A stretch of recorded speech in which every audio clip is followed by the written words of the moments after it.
How bad does a nuclear waste leak have to be before you start to hear about it on the mainstream media? Apparently not as bad as the one that is happening in the state of Washington right now, which a worker says is probably the biggest event to ever happen in a tank farm history. There was an alarm set off on April 17th because of a nuclear waste at a site that is there to contain waste from the production of plutonium. There are these enormous tanks that are holding this liquid that are meant to be temporary, but they've been there for decades. And a worker back in 2011 warned the government that these were starting to corrode and were going to start to give away. They're double-shelled tanks, so that there's a tank within a tank, just in case there is a leak. But his point being that these were not meant to be there permanently. Some of the waste in these tanks were actually the result of from the bombs that were created to drop on Japan during World War II. So they've been there for many decades. Sure. This is pointing out some of the problems with nuclear waste. It does not go away. It's a problem that just keeps getting worse. Right. And so this is Mike Geffrey of the Hanford Nuclear Waste Storage worker who alerted authorities, and now they've started to try to move the waste, and it's caused a leak. The actual trying to empty the tanks out hastened the leak, and so there was this alarm. This is what Mike said. This is catastrophic. This is probably the biggest event to ever happen in tank farm history. The double-shelled tanks were supposed to be the saviors of all saviors. It makes me sad that they didn't believe me that there was a problem in 2011. I wish they would have listened to me and reacted faster. Maybe some of this, maybe none of this would be happening now. It's an example of a culture at Hanford of we don't have problems here. We're doing just fine, which is a total lie. Hanford is a facility owned by the federal government, and the state of Washington has been trying to get the federal government to address the issues of these tanks corroding and starting to leak. And what is the type? I mean, it's 3,500 gallons, I think I saw, was the actual amount that's leaked. Yes, and there are 28 of these tanks, and so this may not be the only tank that has an issue.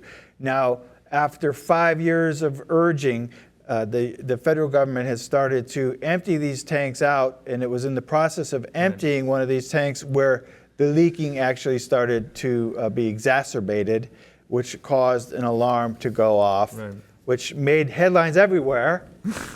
Actually, none at all. The U.S. Department of Energy put out a statement saying this.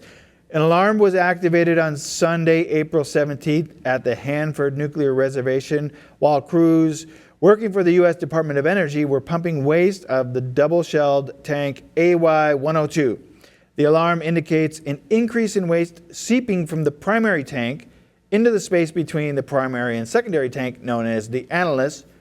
They say, well, this is not a problem at all. There's no cause for concern. Unless you happen to be working there, then there's a whole lot of concern because the workers there now suddenly are at 10 times greater risk of contamination as well.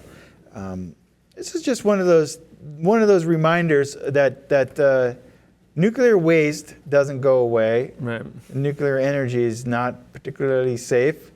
And this isn't an isolated incident. I mean, there were those back in February at the Indian Point nuclear plant in New York. There were high instances, or there was very alarming instances of leaks going on there as well. And the Governor Cuomo had to get involved and was trying to again damp down the fears that this was going to be a huge contaminant to the region. There's a whole slew of these. Yeah. So this is not an isolated incident. But to your point, it never gets picked up. It is. Yeah, it's nuclear contamination, and we don't know, presumably there's no details as to whether it's been more extensive than just for the workers in the immediate vicinity. Right, and Colorado River area is at risk here.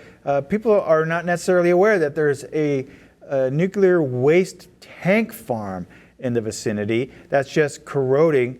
It's just a matter of time before it continues to corrode through, so they have to find now new containers to put the waste into so that they can then buy some time before they have to make new tanks. It's never going away. You see, they just are going to continue to have to find a way to store this. This is the nature of nuclear material. In fact, in terms of nuclear material, Waste created during World War II is relatively recent in terms of how long it takes to dissipate, and this is just going to keep continuing.